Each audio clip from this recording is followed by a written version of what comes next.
reality always manifests itself in perfect harmony with our deepest beliefs.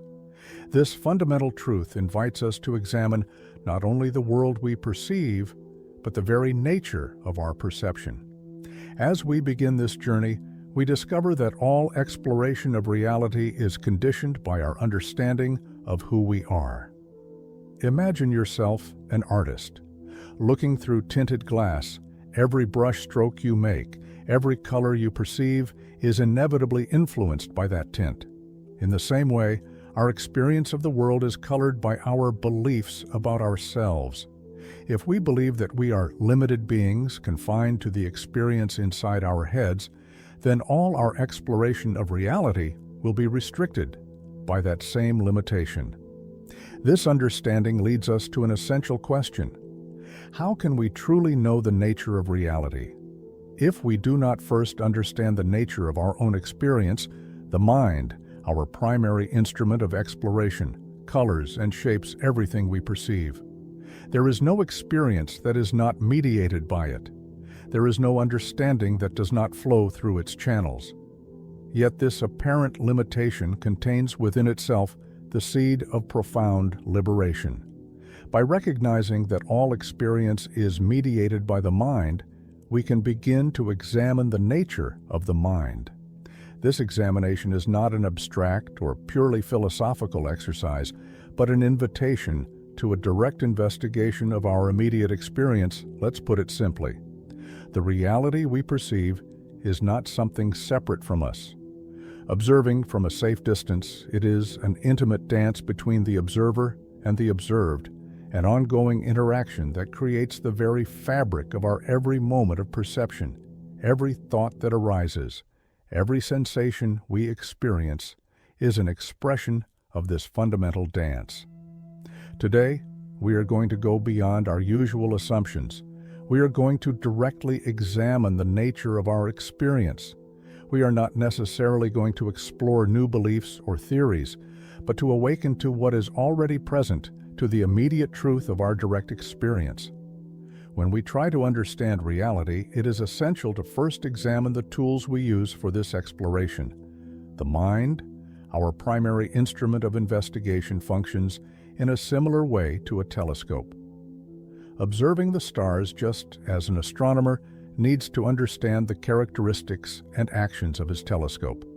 In order to obtain accurate observations, we need to understand the nature of our mind in order to explore reality in a meaningful way. Let's consider for a moment what happens when we observe the stars through a telescope without knowing how it works. If the lens is out of focus, we might mistakenly conclude that the stars are diffuse and blurry objects. If the glass has a green hue, we might assume that the cosmos has that tint. If there is a scratch on the lens, we might interpret that mark as a real feature of the cosmos. In the same way, when we explore reality through the mind, without understanding its nature, we run the risk of confusing the characteristics of our instrument of perception with reality itself.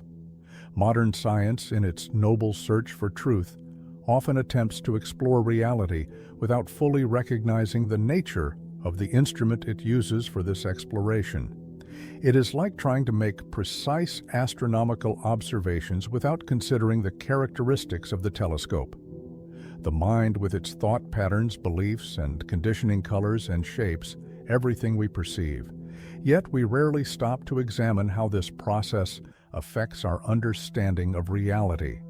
When we begin to examine the mind as an instrument, we discover that it is not a solid and separate entity, but rather something that moves within consciousness itself.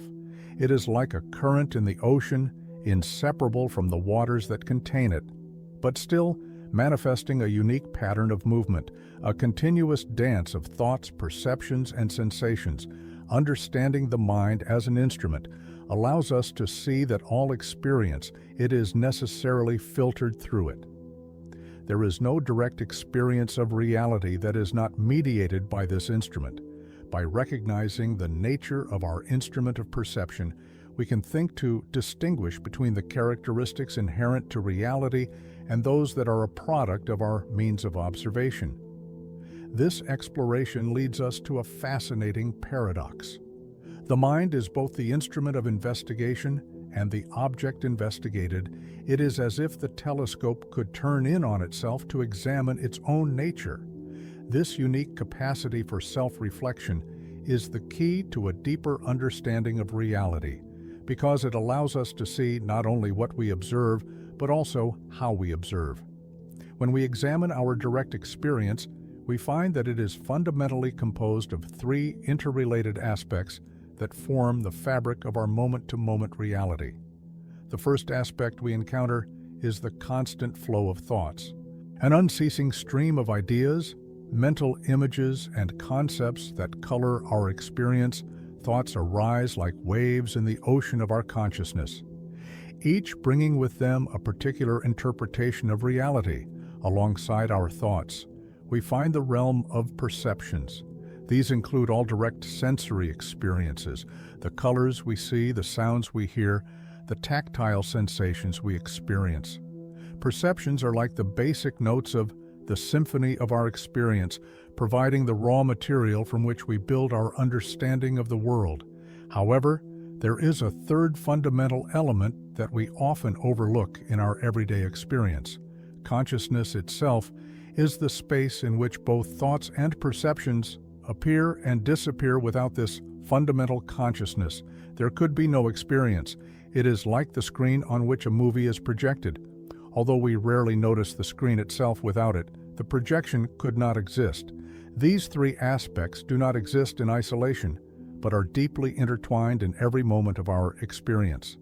Thoughts interpret and give meaning to our perceptions, whilst perceptions provide the content, which thoughts process, and the ever-present consciousness is the unifying field in which this whole dance occurs. As we carefully examine our experience, we can see how these elements intertwine to create what we call reality. A sound arises in consciousness. Thoughts identify and categorize it. Additional perceptions contextualize it. And in turn, all of this occurs in the unchanging space of consciousness. It is a continuous dance, a fluid movement of experience that never stops. This understanding of the structure of our experience is not merely theoretical. It is something we can directly verify in every moment. When we observe carefully, we can see how each experience arises and fades in the field of consciousness, how thoughts and perceptions intertwine to create our experience of the world, and how consciousness remains the constant witness to all this movement.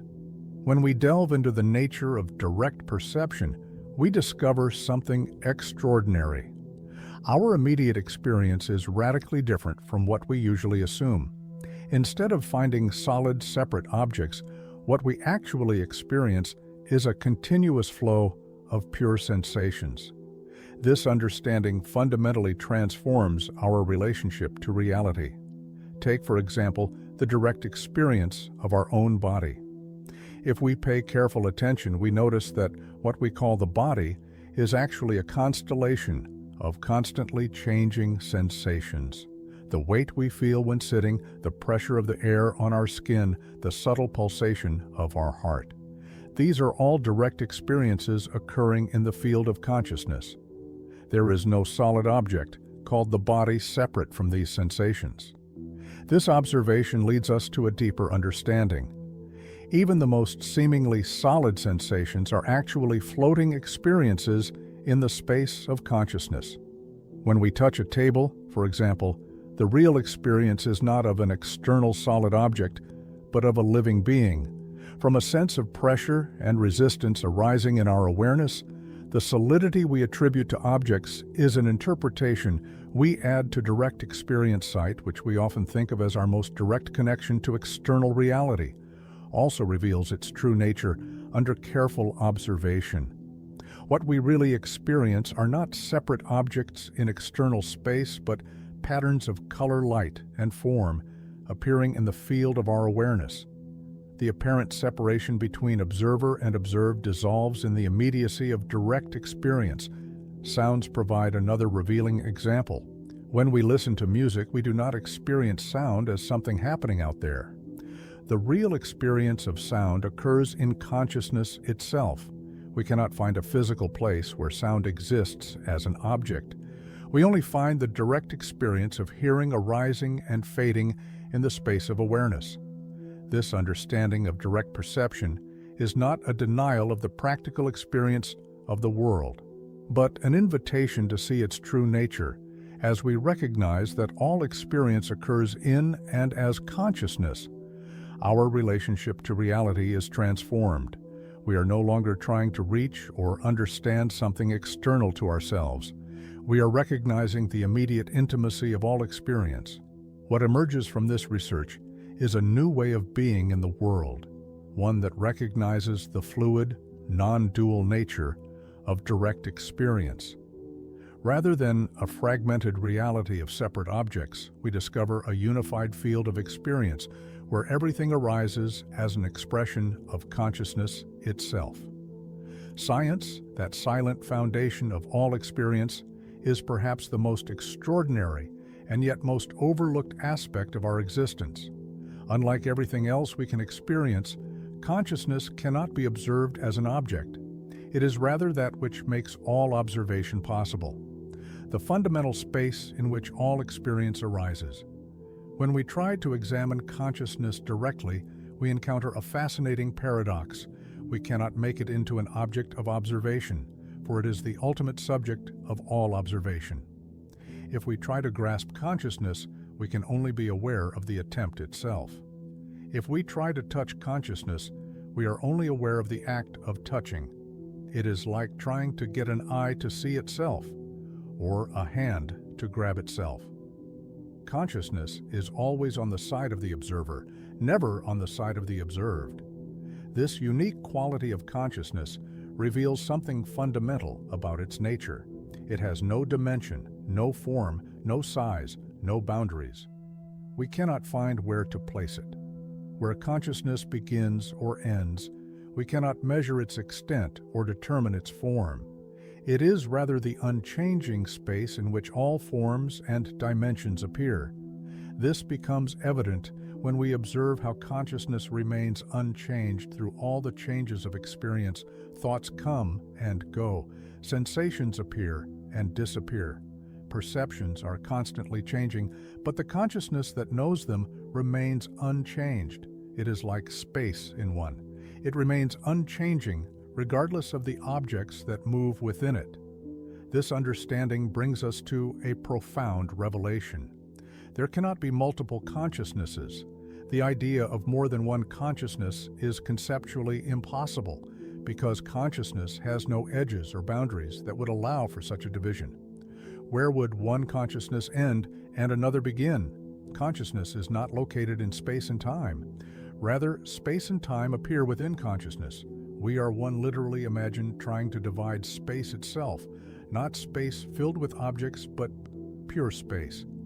It is conceptually impossible because space has no characteristics that would allow for such a division. Similarly, consciousness is indivisible because it is the fundamental reality in which all apparent division arises in every moment of experience. We find a single consciousness, knowing all that. There appears to be no one consciousness for thoughts and another for sensations, a consciousness for pleasant experiences and another for unpleasant ones. There is one indivisible consciousness that knows all experience. The realization that the whole world is an internal experience represents a radical shift in the way we perceive reality. What we normally think of as the outside world is, on closer examination, an experience occurring entirely within the field of our awareness. This is not merely a philosophical statement, but a truth that we can verify in our direct, moment-to-moment experience. Consider seeing a tree. Conventionally, we think the tree is out there, and we are perceiving it from within. However, if we examine our actual experience carefully, we find that the sight of the tree, the colors, the shapes, the movement of the leaves, all occur as an experience in consciousness. We cannot find an experience of the tree separate from the perceiving consciousness. The apparent division between internal and external begins to dissolve when we recognize that all experience is inherently internal. What we call the outside world is really a set of sensations, perceptions, and thoughts arising in the space of consciousness. There is no way to experience anything genuinely outside of consciousness because all experience occurs within the realm of consciousness.